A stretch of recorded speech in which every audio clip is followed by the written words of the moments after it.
Bruchim haboim, welcome everyone. We're about to begin Be'ezras Hashem, together on Daf Kuf Aleph Amud Beis, 5 lines from the top. Can a person stand in the Rishus HaYochid and put his hand over in the Rishus HaRabim, metaltil an object in the Rishus HaRabim? According to the Chacham, he may do so, providing he does not metaltil the object Dalet Amos in the Rishus HaRabim, and also providing that he does not need that chayfetz in his own Rishus. Rabbi Meir is choylek, and Rabbi Meir is concerned that maybe he will then take the object that he's being metaltel and bring it into his Rishus, whereby he'll be over an Isser D'Oraisa of being moitzi mi Rishus leRishus. Our Gemara now brings a Braisa. What about when a person stands in a Carmelis? Can he go ahead and put his hand into the Rishus HaYochid and metaltel? So we saw earlier there's a machlekes how to understand Rabbi Meir. Now we bring a brayse. Tanu Rabbanon, Pischei Sharei Gina, the entranceway that goes into a Gina, into a garden. A person is coming from a Rishus HaRabim, and he wants to enter into a garden, which is a Carmelis. And there is a Pischei Sharei Gina, and he has to go through and unlock that Sharei Gina to get to the Gina. Now this Sharei Gina over here is a Rishus HaYochid. So it states over here, Bizman sheyesh lohen beishar mibifnim, when he has a room which is on the inside, on the other side of the Pischei Sharei Gina, there's a room that's on the side of the Gina, then he's able to be poiseach v'noyel mibifnim. He can stand inside of that room, and then he can open up the Pischei Sharei Gina. Since that room is a Rishus HaYochid, he can go ahead and stand in that room and then open up the gate, which is also a Rishus HaYochid, the lock. If that room is outside, so again, that room is going to be a Rishus HaYochid, and therefore he can stand in that room, and therefore go ahead and open up the gate, the Rishus HaYochid, with the key that he's using while he's standing in the Rishus HaYochid. If he has both a room, we're calling a Beis Shar, either inside or outside, then he'll be able to then stand in either one to open up the Pischei Sharei Gina. Ein lohen loikan v'lokan. However, if he doesn't have a Beis Shar, then asurin kan v'kan, then he cannot go ahead and open up the Pischei Sharei Gina, because again, the Pischei Sharei Gina is a lock, which is a Rishus HaYochid, and he's standing in either the Rishus HaRabim, or if he's standing on the other side by the Gina, he's standing in a Carmelis. So either way, according to Rabbi Meir, this is the sheet of Rabbi Meir, he cannot go ahead and stand and then go ahead in one Rishus and open up the lock, which is in another Rishus. Now the Brisa goes on to explain, V'chein choniyos, hapsuchos l'Rishus HaRabim. Similarly, when it comes to stores that are open to the Rishus HaRabim, here the difference is that choniyos have locks that are sometimes less than asar tfachim, and sometimes more than asar tfachim. If they're less than asar tfachim, the assumption over here is that it's a Carmelis. If it's higher than asar tfachim, then it's a Rishus HaYochid. So says the Brisa, Bizman shehamanul lemata me'asar, when the lock is less than asar tfachim, maybe mafteach me'erev Shabbos u'menicha be'iskupa, he should bring a key before Shabbos, place it on the entranceway, the threshold of the entranceway to the chaniyos, to the chanut, to the store, and put the key on that entranceway, which is in Carmelis. Lomachar, the next day, poisech v'noyel umachzio liiskupa. The next day, he should go ahead and take the key that's now in the iskupa, pick it up while he's standing in this skupa, which is a Carmelis, then unlock the lock, which is again a Carmelis, then put down the key in the Carmelis in the skupa. Ubizman shehamanu lemala me'asar. On the other hand, says the Brisa, if the manu, the lock, is above, it's 10 tfachim or higher, then maybe maftech me'erev Shabbos u'menich b'manu, then you should bring the key before Shabbos and put it on the lock, which we're assuming is a Rishus HaYochid. Lo machar, the next day on Shabbos, poiseyach v'noyel umachzir lemekaymoy. Afterwards, on Shabbos, he should then unlock the lock and then place the key back on top of the lock. Diva Rebbe Meir. These are the words of Rebbe Meir. Now we just saw that if he's going to then take, in the latter scenario, the key and put it on top of the lock before Shabbos, which is a Rishus HaYochid, and then on Shabbos he's going to stand in the skupa, which is a Karmelis. So he's going to take that key and he's going to then unlock the lock, which is a Rishus HaYochid. So now he's talking about Rebbe Meir has changed his opinion. From here we see that you can stand on a Karmelis and indeed metaltil in a Rishus HaYochid, another Rishus. Those are the words of Rebbe Meir. The Brisa goes on to say, the Gemara is going to point this out as well. The Gemara now brings a Brisa that continues. Chachamim oimrim af bizman shehamanu lemala me'esor tfachim maybe mafteach me'erev Shabbos u'menicha be'iskupa. The Chachamim say even in the scenario where the lock is above Asar Tfachim and Rishus HaYochid, still on Erev Shabbos he can take a mafteach and he can bring the mafteach and place it on the iskupa, the Karmelis. Lomacha, the next day, poiseyach v'noyel umachzir lemekaymoy. He can go ahead and open up the lock, then take the mafteach and put it back on the Karmelis. Oim bechaloin she'al gabe hapesach, or place the key on a chalon on top of the Pesach. The Brisa goes on to say, Im yesh bechalon arbo al arbo oser b'mnei shehu b'moitzim rishus l'rishus. However, if that chalon has the size of daled al daled, the windowsill,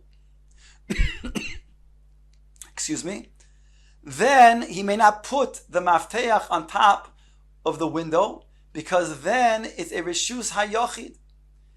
So it comes out over here in the Brisa so that one can stand, according to the Chachamim, on the iskupa, which is a Karmelis, and he can go ahead and open up the lock, which is the Rishus HaYochid, while he's standing on the Karmelis, which is the sheet of the Chum. You can stand in one Rishus and metalta in the other Rishus.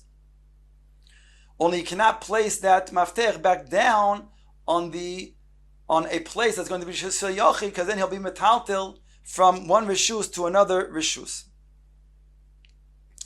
Says the Gemara, Midekomar v'chein chaniyos, from the fact that the Brisa stated, and similarly when it comes to chaniyos, to stores, Michlal de iskupas karmelis askinon, then we can conclude, as we stated before, that the iskupa is a din of a karmelis, because the iskupa is four tfachim, which is above 3 tfachim from the ground, and therefore it has the din because it's less than asar tfachim from the ground. Between 3 and 10 tfachim is considered to be a karmelis, since it has the status of the dimensions of a karmelis on the skupa.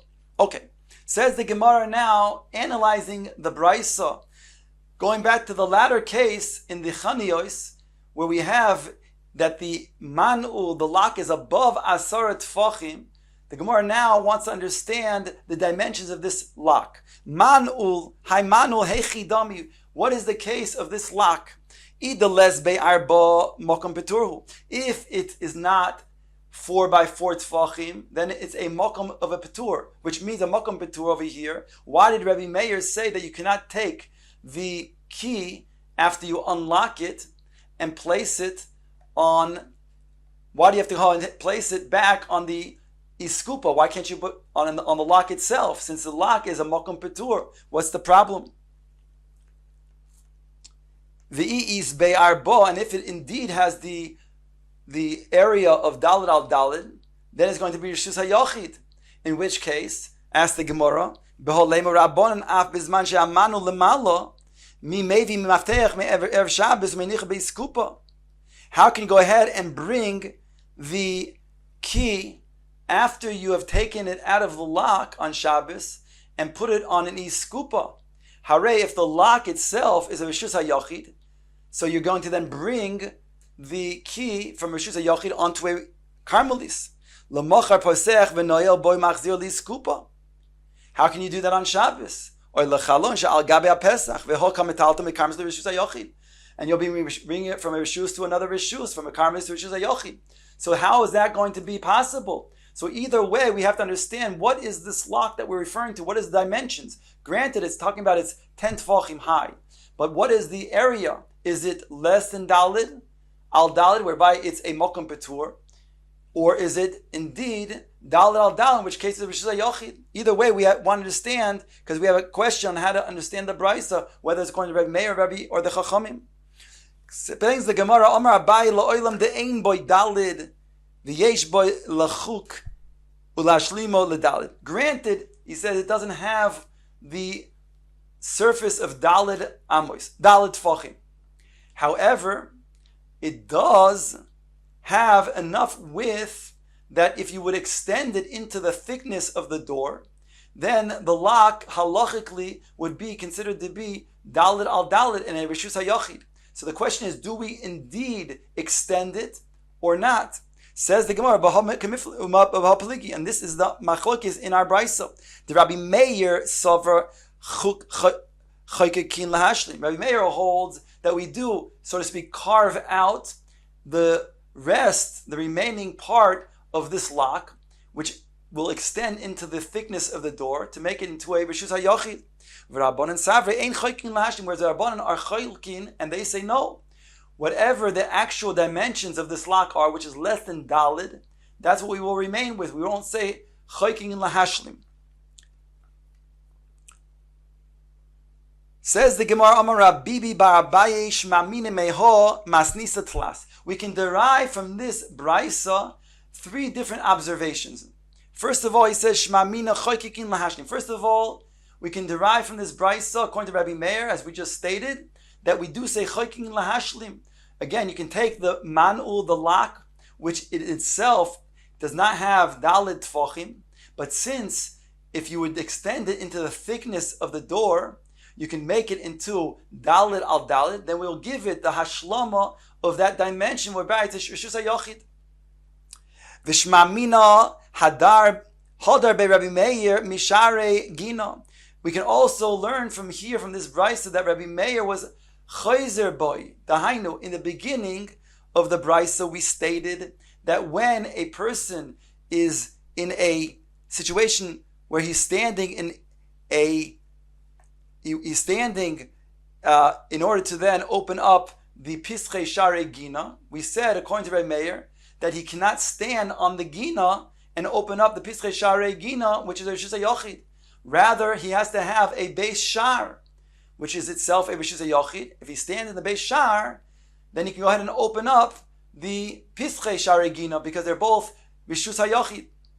But he could not stand again in the Gina, which is a Karmelis, and open up the Pischei Share Gina, which is a Yachid. But now we saw that in the latter part of the Brisa, he states that indeed, when a person is going to be in a situation where he is in a Pesach, a skupa of a chanut, there we say that he can go ahead and can stand on the skupa, and he can take that key and open up the manul, even though it's asar tfachim high, which is a shus hayachid. So even though he's standing in a skupa, in a karmelis, he's permitted to go ahead and metaltel by opening up the lock in the reshus hayachid. So we see that Reb Meir changed his position. Vishmas mina, and we can derive a third thing from this brisa. Midrabanan isa l'Rav Dimi, that the Rabbanon, they hold of what Rav Dimi said.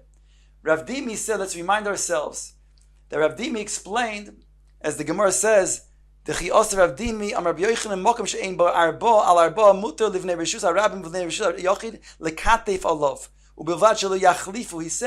that the people who are standing in the Reshus HaRabim and they have a heavy load, they can place down that heavy load on a Makom Petur. Similarly, on the other side, if it's a Reshus HaYachid, those who are holding a heavy load can place down their heavy load on the Makom Petur. However, what they cannot do is, they cannot place, those in the Reshus HaRabim, put their objects or their heavy load on the Makom Petur, then pick up the object from the Makom Petur and go to the Reshus HaYachid. Even though mid the Araisa, there's no issue of transferring to a Makom Petur or from a Makom Petur, but the Chacham were concerned if we allow you to do that, then you might carry from a Reshus hayochi to Reshus harabim. So therefore, you cannot do that. So too over here, our Rabbanon are also holding of the same shita of Rav Dimi in the name of Rabbi Yochanan, because they said that indeed in a situation when it's going to be that the lock is above Asar Tfachim, which has the din of for them, it says a Mokum Petur. So when you take the key out of the lock, so they said you have to put it on a place that's going to be either the Iskupa, or you have to place it in the Chalon above the Pesach. That, they said, is providing that it's not going to be a Chalon, that's going to be Dalit al Dalit. Well, why not? Why can't you take the key out from the Mokum Petur and put it on the Rishus HaYachid, which is Dalit al Dalit? Elamai, you see from here, even though you took it out from the Iskupa and put it into the lock, which is a Mokum Petur, you can only put it back into the Eskupa, into the Carmelis. You couldn't put it into a different Rishus, into the Rishus HaYachid. Why? Because he holds of Rav Dimi, the Rabban holds of Rav Dimi's, that's saying that you cannot go ahead and put it to a Mokum Petur from one Rishus, and then take it out from the Mokum Petur and put it into a different Rishus.